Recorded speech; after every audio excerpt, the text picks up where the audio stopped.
तो आज सुनते हैं बृहस्पति भगवान की कथा एवं आरती।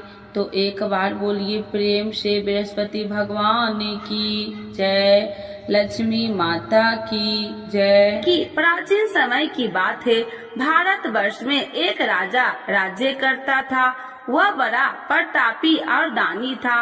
वह नित्य गरीबों और ब्राह्मणों की सेवा सहायता करता था। वह प्रतिदिन मंदिर में भगवान दर्शन करने जाता था, लेकिन यह उसकी रानी को अच्छा न लगता। न वह व्रत करती और न ही किसी को एक पैसा दान में देती। राजा को भी ऐसा करने से मना किया करती। एक समय की बात है कि राजा शिकार खेलने वन को चले गए। घर पर रानी और दासी थी। उस समय गुरु बृहस्पति साधु का रूप धारण कर राजा के दरवाजे पर भिक्षा मांगने आए। साधु ने रानी से भिक्षा मांगी तो वह कहने लगी, हे साधु महाराज, मैं इस दान और पुण्य से तंग आ गई हूँ। आप कोई ऐसा उपाय बताए जिससे यह सारा धन नष्ट हो जाए और मैं आराम से रह सकूं। साधु रूपी बृहस्पति देव ने कहा, हे देवी, तुम बड़ी विचित्र हो। संतान और धन से भी कोई दुखी होता है। अगर तुम्हारे पास अधिक धन है तो इसे शुभ कार्यों में लगाओ, जिससे तुम्हारे दोनों लोक सुधरे। परंतु साधु की इन बातों से रानी खुश नहीं हुई। उसने कहा कि मुझे ऐसे धन की आवश्यकता नहीं जिसे मैं दान में दूं तथा जिसको संभालने में ही मेरा सारा समय नष्ट हो जाए। साधु ने कहा, यदि तुम्हारी ऐसी इच्छा है तो जैसे मैं तुम्हें बताता हूँ तुम वैसे ही करना। बृहस्पतिवार के दिन तुम घर को गोबर से लिपना, अपने केसे को पीली मिट्टी से धोना, केसे को धोते समय स्नान करना, राजा से हजामत बनाने को कहना, भोजन में मांस मदिरा खाना, कपड़ा धोबी के यहाँ धुलने डालना। इस प्रकार 7 बृहस्पतिवार करने से तुम्हारा समस्त धन नष्ट हो जाएगा। इतना कहकर साधु बने बृहस्पति देव अंतर ध्यान हो गए। साधु के कहे अनुसार करते हुए रानी को केवल 3 बृहस्पतिवार ही बीते थे कि उसकी समस्त धन संपत्ति नष्ट हो गई। भोजन के लिए परिवार तरसने लगा। एक दिन राजा रानी से बोला, हे रानी, तुम यहीं रहो, मैं दूसरे देश को जाता हूँ, क्योंकि यहाँ पर मुझे सभी जानते हैं, इसीलिए मैं कोई छोटा कार्य नहीं कर सकता। ऐसा कहकर राजा परदेश चला गया। वहाँ वह जंगल से लकड़ियाँ काट कर लाता और शहर में बेचता। इस तरह वह अपना जीवन व्यतीत करने लगा। इधर राजा के बिना रानी और दासी दुखी रहने लगी। एक समय जब रानी और दासियों को 7 दिन बिना भोजन के रहना पड़ा तो रानी ने अपनी दासी से कहा, हे दासी, पास ही के नगर में मेरी बहन रहती है, वह बड़ी धनवान है, तू उसके पास जा और कुछ ले आ ताकि थोड़ा बहुत गुजर बसर हो जाए। दासी रानी की बहन के पास गई। उस दिन बृहस्पतिवार था। रानी की बहन उस समय बृहस्पतिवार की कथा सुन रही थी। दासी ने रानी की बहन को अपनी रानी का संदेश दिया, लेकिन रानी की बहन ने कोई उत्तर नहीं दिया। जब दासी को रानी की बहन से कोई उत्तर नहीं मिला तो वह बहुत दुखी हुई। उसे क्रोध भी आया। दासी ने वापस आकर रानी को सारी बात बता दी। सुनकर रानी ने अपने भाग्य को कोसा। उधर रानी की बहन ने सोचा कि मेरी बहन की दासी आई थी, परंतु मैं उससे नहीं बोली, इससे वह बहुत दुखी हुई होगी। कथा सुनकर और पूजन समाप्त कर वह अपनी बहन के घर गई और कहने लगी, हे बहन, मैं बृहस्पतिवार का व्रत कर रही थी, तुम्हारी दासी गई, परंतु जब तक कथा होती है तब तक न उठते हैं और न ही बोलते हैं, इसीलिए मैं नहीं बोली। कहो दासी क्यों गई थी? रानी बोली, बहन, हमारे घर अनाज नहीं था। ऐसा कहते कहते रानी की आंखें भर आई। उसने दासियों समेत भूखा रहने की बात भी अपनी बहन को बता दी। रानी की बहन बोली, बहन देखो, बृहस्पति देव भगवान सबकी मनोकामना पूर्ण करते हैं। देखो शायद तुम्हारे घर में अनाज रखा हो। यह सुनकर दासी घर के अंदर गई तो वहाँ उसे एक घड़ा अनाज का भरा मिल गया। उसे बड़ी हैरानी हुई क्योंकि उसे एक बर्तन देख लिया था। उसने बाहर आकर रानी को बताया। दासी रानी से कहने लगी, हे रानी, जब हमको भोजन नहीं मिलता तो हम व्रत ही तो करते थे, इसीलिए क्यों न इनसे व्रत और कथा की विधि पूछ ली जाए, हम भी व्रत किया करेंगे। दासी के कहने पर रानी ने अपनी बहन से बृहस्पतिवार व्रत के बारे में पूछा। उसकी बहन ने बताया, बृहस्पतिवार के व्रत में चने की दाल और मुनक्का से विष्णु भगवान का केले की जड़ में पूजन करे तथा दीपक जलाए, पीला भोजन करे तथा कथा सुने। इससे गुरु भगवान प्रसन्न होते हैं, मनोकामना पूर्ण करते हैं। व्रत और पूजन की विधि बताकर रानी की बहन अपने घर लौट आई। रानी और दासी दोनों में निश्चय किया कि बृहस्पति देव भगवान का पूजन जरूर करेंगे। 7 रोज बाद जब बृहस्पतिवार आया तो उन्होंने व्रत रखा। घुड़सार में जाकर चना और गुड़ बिल लाई तथा उसकी दाल से केले की जड़ तथा विष्णु भगवान का पूजन किया। अब पीला भोजन कहाँ से लाए? दोनों बड़ी दुखी हुई, परंतु उन्होंने व्रत किया था, इसीलिए बृहस्पति देव भगवान प्रसन्न थे। एक साधारण व्यक्ति के रूप में वे दोनों थालों में सुंदर पीला भोजन लेकर आए और दासी को देकर बोली, हे दासी, यह भोजन तुम्हारे लिए और तुम्हारी रानी के लिए है, इसे तुम दोनों ग्रहण करना। दासी भोजन पाकर बहुत प्रसन्न हुई। उसने रानी को सारी बात बताई। उसके बाद से वे प्रत्येक बृहस्पतिवार को गुरु भगवान का व्रत और पूजन करने लगी। बृहस्पति भगवान की कृपा से उनके पास धन हो गया, परंतु रानी फिर पहले की तरह आलस करने लगी। तब दासी बोली, देखो रानी, तुम पहले भी इसी प्रकार आलस करती थी, तुम्हें धन रखने में कष्ट होता था, इस कारण सभी धन नष्ट हो गया। अब गुरु भगवान की कृपा से धन मिला है तो फिर तुम्हें आलस होता है। बड़ी मुसीबतों के बाद हमने ये धन पाया है, इसीलिए हमें दान पुण्य करना चाहिए। अब तुम भूखे मनुष्यों को भोजन कराओ, प्याव लगवाओ, ब्राह्मणों को दान दो, कुआं, तालाब, बावड़ी आदि का निर्माण कराओ, मंदिर, पाठशाला बनाकर ज्ञान दो, कुमारी कन्याओं का विवाह करवाओ, अर्थात धन को शुभ कार्यों में खर्च करो, जिससे तुम्हारे कुल का यश बढ़ेगा तथा स्वर्ग की प्राप्ति हो और पितृ प्रसन्न हो। दासी की बात मानकर रानी शुभ कर्म में करने लगी, उसका यश फैलने लगा। एक दिन रानी और दासी आपस में विचार करने लगी कि जाने राजा किस दशा में होंगे, उनकी कोई खोज खबर भी नहीं है। उन्होंने श्रद्धा पूर्वक गुरु बृहस्पतिवार भगवान से प्रार्थना की, राजा जहाँ कहीं भी हो शीघ्र वापस आ जाए। उधर राजा परदेश में बहुत दुखी रहने लगा। वह प्रतिदिन जंगल से लकड़ियाँ बीन कर लाता और उसे शहर में बेचकर अपने दुखी जीवन को बड़ी कठिनता से व्यतीत करता। एक दिन दुखी हो अपनी पुरानी बातों को याद करके वह रोने लगा और उदास हो गया।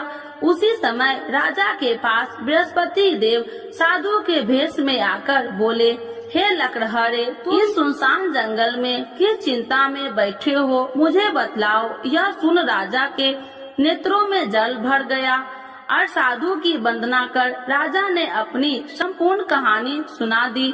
महात्मा दयालु होते हैं। वे राजा से बोले, हे राजा, तुम्हारी पत्नी ने बृहस्पति देव के प्रति अपराध किया था, जिसके कारण तुम्हारी यह दशा हुई।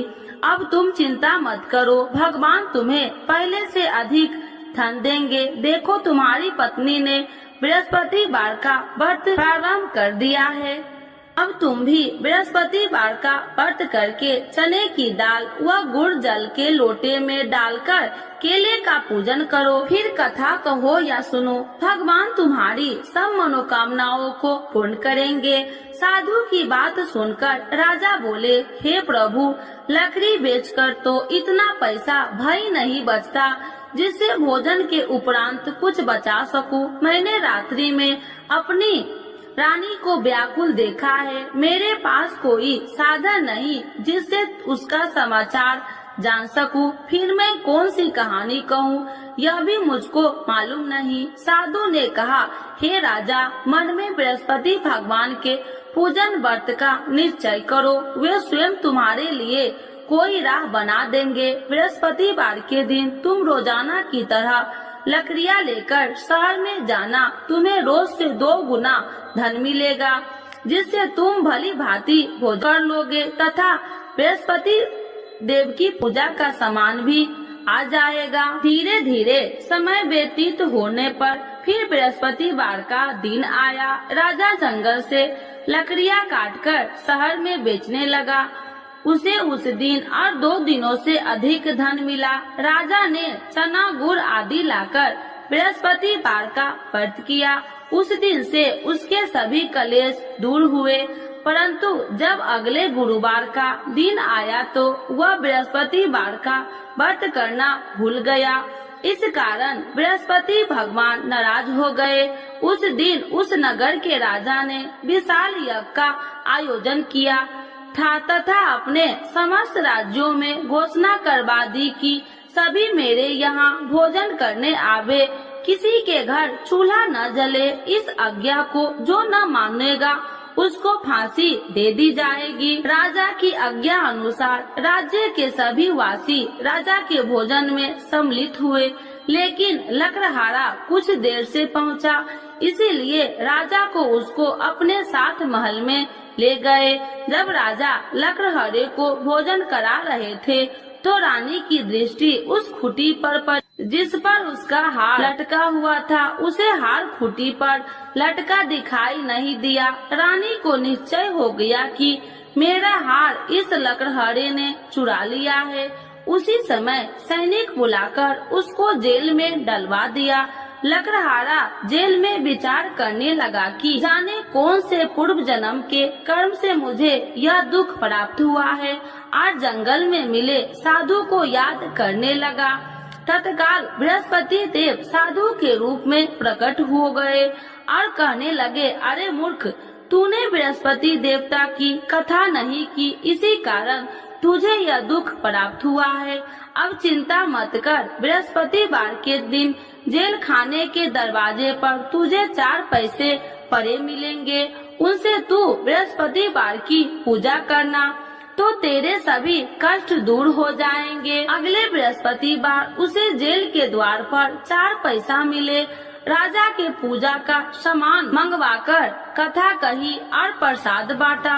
उसी रात्रि में बृहस्पति देव ने उस नगर के राजा को स्वप्न में कहा, हे राजा, तूने जिस जेल में बंद किया है उसे कल छोड़ देना, वह निर्दोष है। राजा प्रातः काल उठा और खूंटी पर हार टंगा देकर लकड़हारे को बुलाकर क्षमा मांगी तथा राजा के योग्य सुंदर वस्त्र आभूषण भेंट कर उसे विदा किया। गुरुदेव की आज्ञा अनुसार राजा अपने नगर को चल दिया।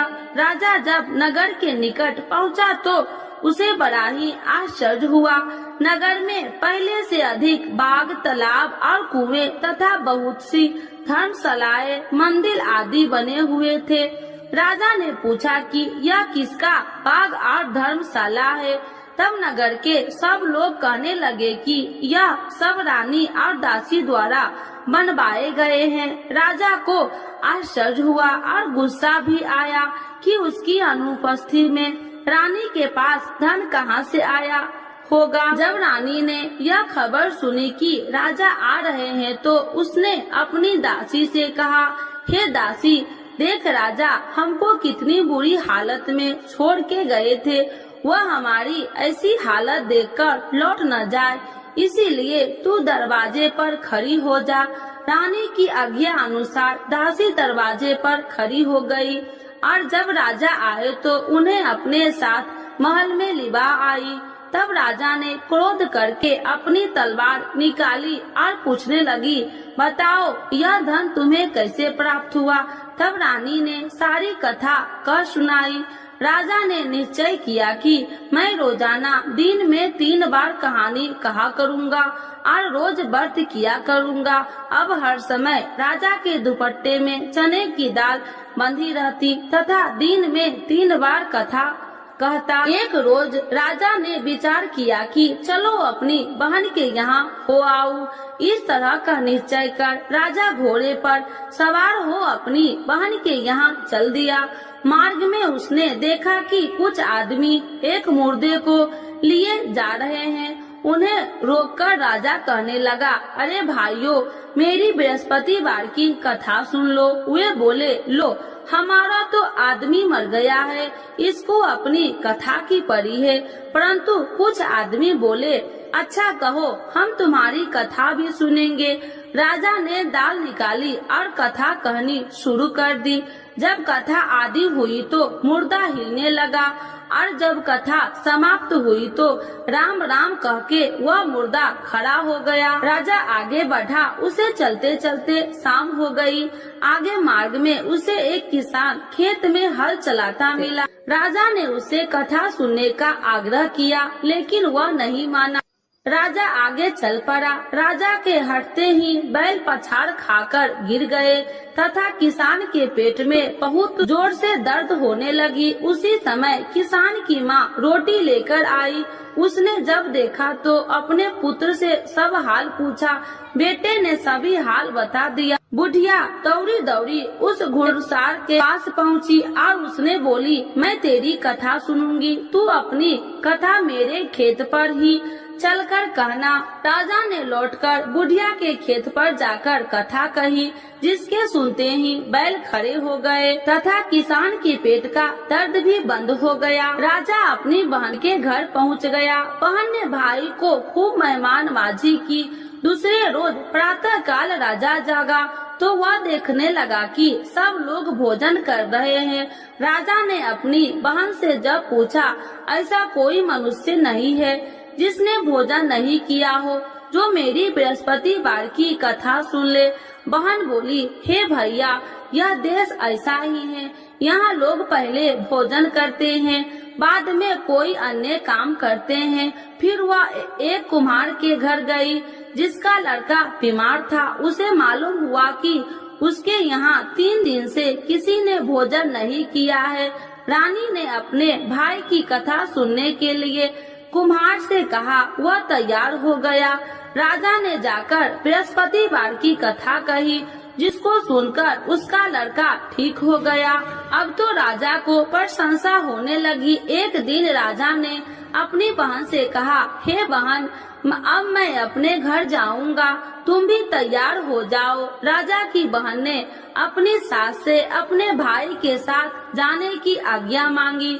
सास बोली, हाँ चली जा, मगर अपने लड़कों को मत ले जाना, क्योंकि तेरे भाई के कोई संतान नहीं है। बहन ने अपने भाई से कहा, हे भैया, मैं तो चलूंगी, मगर कोई बालक नहीं चलेगा। अपनी बहन को भी छोड़कर दुखी मन से राजा अपने नगर को लौट आया। राजा ने अपनी रानी से सारी कथा बताई और बिना भोजन किए वह सैया पर लेट गया। रानी बोली, हे प्रभु, बृहस्पति देव ने हमें सब कुछ दिए हैं, वे हमें संतान और यश देंगे। उसी रात बृहस्पति देव ने राजा को स्वप्न में कहा, हे राजा, उठ, सभी सोच त्याग दे, तेरी रानी गर्भवती है। राजा को यह जानकर बड़ी खुशी हुई। 9वें महीने में रानी के गर्भ से एक सुंदर पुत्र पैदा हुआ। तब राजा बोला, हे रानी, स्त्री बिना भोजन के रह सकती है, परंतु बिना कहे नहीं रह सकती। जब मेरी बहन आए तो तुम उससे कुछ मत कहना। रानी ने हाँ कर दी। जब राजा की बहन ने यह शुभ समाचार सुना तो वह बहुत खुशी हुई तथा बधाई लेकर अपने भाई के यहाँ आई। रानी ने तब उसे आने का उलाहना दिया। जब भाई अपने साथ ला रहे थे तो तब टाल गई, उनके साथ न आई और आज अपने आप भागी भागी बिना बुलाए आ गई। तो राजा की बहन बोली, भाई मैं इस प्रकार न कहती तो तुम्हारे घर औलाद कैसे होती। बृहस्पति देव सभी मनोकामनाएं पूर्ण करते हैं। जो श्रद्धा भाव पूर्वक बृहस्पतिवार का व्रत करता है एवं कथा पढ़ता है अथवा सुनता है और दूसरों को सुनाता है, बृहस्पति देव उसकी सभी मनोकामनाएं पूर्ण करते हैं, उनकी सदैव रक्षा करते हैं। जो संसार में सद्भावना से गुरुदेव का पूजन एवं व्रत सच्चे हृदय से करते हैं, उनकी सभी मनोकामनाएं वैसे ही पूर्ण होती है जैसे सच्ची भावना से रानी और राजा ने बृहस्पति देव की कथा का गुणगान किया तो उनकी सभी इच्छाएं बृहस्पति देव जी ने पूर्ण की। अनजाने में भी बृहस्पति देव की उपेक्षा न करे, ऐसा करने से सुख शांति नष्ट हो जाती है। इसीलिए सबको कथा सुनने के बाद प्रसाद लेकर जाना चाहिए। हृदय से उनका नमन करते हुए जयकारा बोलना चाहिए। तो एक बार बोलिए प्रेम से बृहस्पति भगवान की जय, विष्णु भगवान की जय, लक्ष्मी माता की जय। आरती श्री बृहस्पति देव की। ओम जय बृहस्पति देवा, स्वामी जय बृहस्पति देवा। छीने छीने भोग लगाऊं, छीने छीने भोग लगाऊं, कदली फल में बा।